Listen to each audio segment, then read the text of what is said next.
So for now, Jeff, here's your locked-in U.S. men's national team starting 11, but I see a lot of little question marks floating around, as there is, I'm sure, around Mauricio Pochettino's head, but take us through this. Yeah, I mean, in goal, I think Matt Freese has got his nose in front just a little bit. I think Pochettino trusts him, but I look at the experience of a Matt Turner and a Zach Steffen. I mean, Turner's played in a World Cup, so I think if everything else is equal, I could see Turner, getting the nod eventually. In terms of the other center back, in addition to Ream and Richards, I think Mark McKenzie is a guy that you take a look at. I think Cameron Carter-Vickers is another player who Pochettino knows from his time at Spurs, who could also be in the mix. Celtic have not been conceding hardly any goals at all. I mean, their problems have been on the attacking end. Some might quibble with Serginho Dest being in there, and certainly defensively, he has some issues. He could be a liability at times.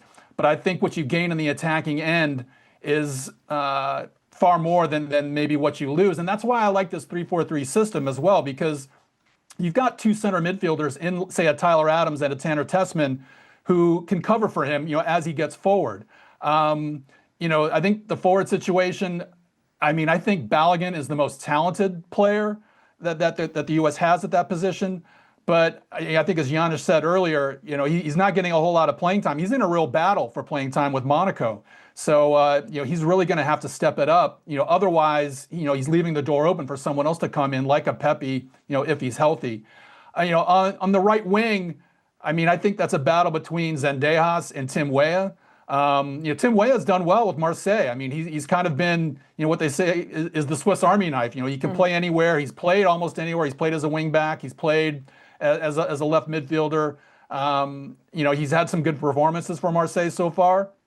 I just think that right now, Zendejas is at another level and contributing to a lot of goals. And that's one thing that I think that the U.S. has been missing from, Tim Weah, is that he just has not had a ton of goal contributions. So, and then, besides Adams in midfield, like I said, I think Tessman has really made a play for that particular position. I think a guy like Aidan Morris has also been playing well. But again, we'll see, and then there's Weston McKennie.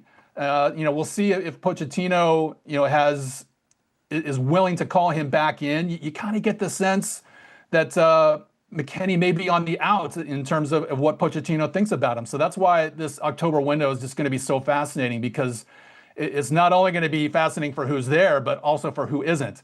And so, we're going to have to wait and see how players perform, when they're with the U.S., and then what decisions Pochettino makes going forward.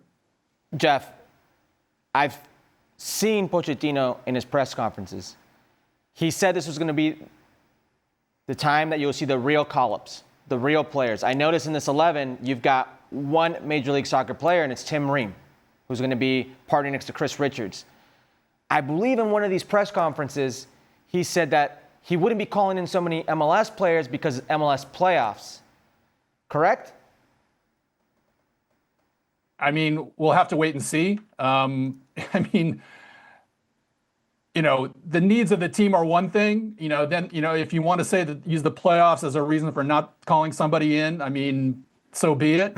But, I think Ream is a guy that Pochettino depends on for so much, not just because of his play. He depends on him for his leadership. I think Ream is a steady veteran hand, a calming presence for everyone around him. And so, I think, if the needs of the U.S. team, I think, have to take precedence if you're Mauricio Pochettino. Exactly. The can keeps getting kicked down the road. We said this about the Gold Cup. Exactly. We said this about the Gold Cup. This is the most important thing. Oh, well, guys aren't available. Okay, September's important. Oh, well, guys aren't available. And so, Pochettino himself said that, hey, this is the September window is the last time we're going to give guys a chance. We're going to look at some new guys, and then we're going to move forward and start zeroing in on the team. He didn't mean it, Jeff. This is crazy, by the way. The time for experimenting stops. Well, that's what I'm saying. It's not going to happen. But Jeff's right, though. You can't keep saying, well, we're going to do this because Major League Soccer's in playoffs, or I'm not going to put out what I think is the strongest team to get them reps. Right. So I'm a little confused at how hey, the real call-ups are coming. The real call-ups are coming, and in the same breath, but we also have to keep in mind MLS playoffs right here. So Seems like he's we don't want to. But experiment what? I mean, as Jeff said, and I agree with almost everything but one position in that lineup. Can we see Jeff's we don't have a start. lineup I mean, everything I would have put the same way, with the exception that Weston McKennie is a sure thing. He's playing 100%. I don't care if he plays. He's a gamer. He's going to come in for the national team. He is a gamer. When the World Cup's going to happen, this is a player. His energy, I don't care what's going to happen. I mean, I'd be absolutely shocked if I don't see Weston McKennie in the starting lineup in the World Cup. He will be there, and he'll be playing well. I'd be shocked if we don't see Timothy Weah. I love Alejandro Sendejas, but a month ago, Alejandro Sendejas was a guy that we were having questions about just making the roster. Yeah. And Mr. Pochettino, please do experiment, because there's going to be 26 people in the World Cup, right? I mean, we have barely, maybe 30. If everybody's healthy, we truly have 13 or 14 players that we can say, yeah, this is it. After that, you're going to have to experiment until the World Cup. You know, George Campbell, center back, right, as West Brom. I watched him last couple of games because he's been playing well. Center back, he plays in the 4 as a right back there, so you can play him every which way. What about somebody like James Sands? I'm not saying I 100% believe in it, but, you know, we watch Bundesliga. I watch him.